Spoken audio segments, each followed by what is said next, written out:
that caught my attention, and you will see the same things that I saw. Let's watch. We have to introduce the concept of free fall. So let's use this model of the Earth. And let's enlist the help of a friend, Patsy. You might know her.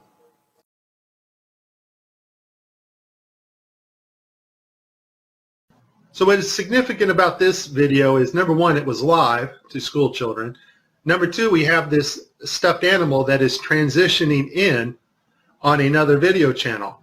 And the actor is able to reach up and grab this doll in real 3D space and manipulate this doll with their hands. And so the only way you're going to pull that off is with one technology. And that technology is virtual reality. Next segment, I'm going to show you how NASA grabs objects in 3D space, rotates them around, manipulates them. They can do this with water, with cloth, anything. And the cool thing about it is we can take what they're doing, what they're seeing with their contact virtual reality augmented lenses, and put that on a separate video layer live.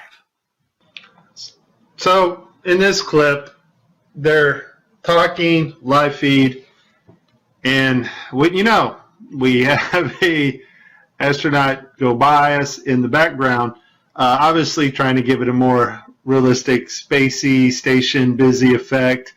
The only problem is the camera that was supposed to mask this harness out, or the video feed, is not working.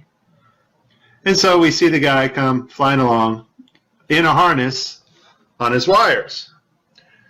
Pretty amazing. But that's not all that goes wrong here.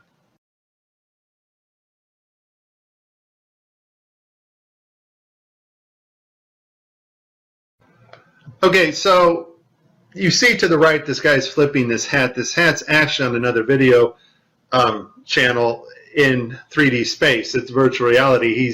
They're wearing augmented contact lenses so that they can interact with these 3D objects. Now, in this scene, the guy on the left in the green shirt, he thinks he sees an object in 3D space that's being broadcast to him. So he grabs it and he puts it off to the side. He's looking straight ahead because he's looking at an object rotating in front of him, but the video channel is down that is supposed to show the viewers what we're supposed to see, and so we don't actually get to see the object that he is seeing. And I would just sum this up as a very terrible, bad, horrible day for NASA doing live feeds. So then I ask you, if we can prove, and I think the evidence is abundant, when you look at websites like Alice.com, look at the documentaries like A Funny Thing Happened to the Moon, On the Way to the Moon, and many others that have been done, if we can prove beyond a shadow of a doubt, and I think there's more than enough evidence to do so, that Apollo never happened the way we were told that it did, then neither did this.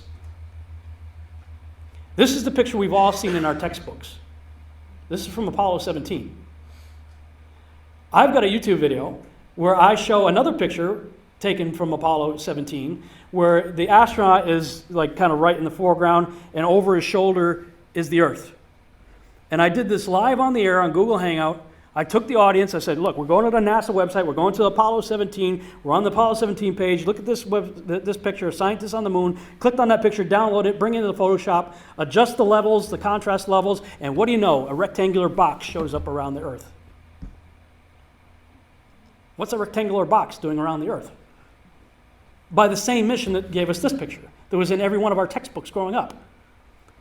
This was the only picture we saw for decades until they started putting out the Blue Marble series, and none of them looked the same.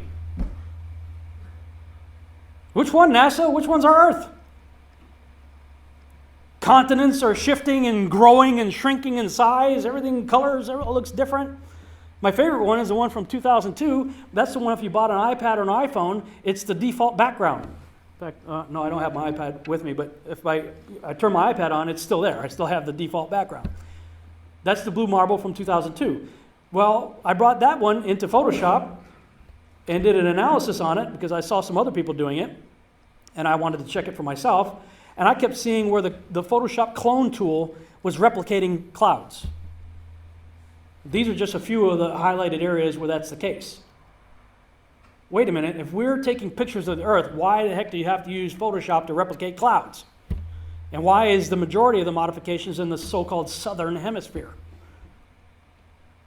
This is what really got me going.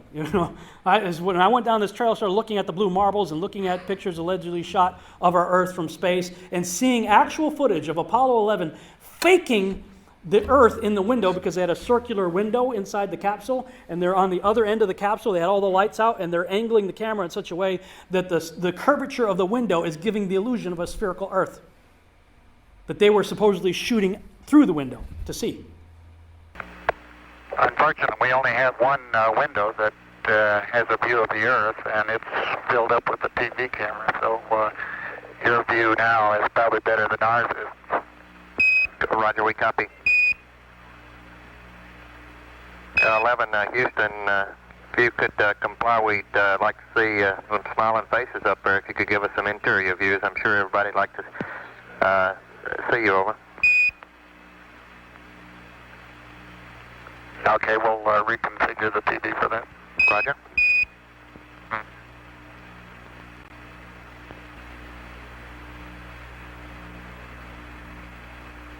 Apollo 11, Houston, appears to us that we're seeing a view from outside plus a little of the inside. It appears you've taken the camera away from the left window. Now, over. That's correct. We're moving it back and reconfiguring for interior lighting. Roger.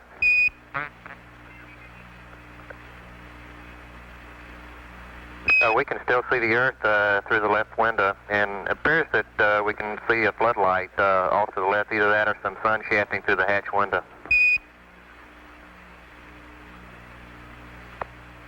It's a floodlight. Now we're coming in.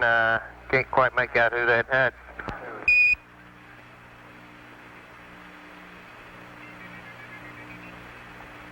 That's Big Mike Collins there. Well, you got a little bit of...